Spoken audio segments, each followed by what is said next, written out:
দেখেন বন্ধুরা, মালিক আমাকে চামড়া ছিলে ন্যাংটা বানিয়ে ক্যামেরার সামনে আবার পোজ দিচ্ছে। আরে মালিক, এত ছোট চাকু কেন নিয়ে এসেছো? এত ছোট চাকু দিয়ে তো আমাকে কাটতে পারবে না। মালিক, এটা তুমি কি করছো? এভাবে চাপ দিলে আমাদের হাড়গুড় সব গুঁড়ো গুঁড়ো হয়ে যাবে। আরে আরে মালিক, মুরগিকেও এভাবে কাটে নাকি? জানি না তুমি আজকে আমাদের দিয়ে কি রেসিপি বানাবে। এই বাবুরা, তোমরা কি দেখছো? তাড়াতাড়ি করে ভিডিওটাতে লাইক দিয়ে চ্যানেলটা সাবস্ক্রাইব করো। মালিক, তুমি যে এভাবে পানি ঢালছো, এভাবে পানি ঢাললে কি পরিষ্কার হবে নাকি? আরে মালিক, তুমি এটা কি করছো? এমনিতেই তো আমাদের কাটা শরীর, তুমি আবার এখানে কাঁচা মরিচ বাটা আবার শুকনো মরিচের গুঁড়া দিচ্ছ কেন? আরে হয়েছে হয়েছে মালিক, সব জায়গায় মশলা ভালোভাবে ঢুকে গেছে। তোমার চামড়া ছিলে মাংস কেটে এভাবে মশলা লাগালে তারপর বুঝতে মজাটা।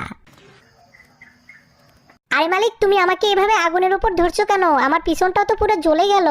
আরে দেখো দেখো, মালিক আমার উপর বিভিন্ন ধরনের নির্যাতন চালিয়ে তোমাদের জন্য কত সুন্দর চিকেন বারবিকিউ তৈরি করেছে। তোমরা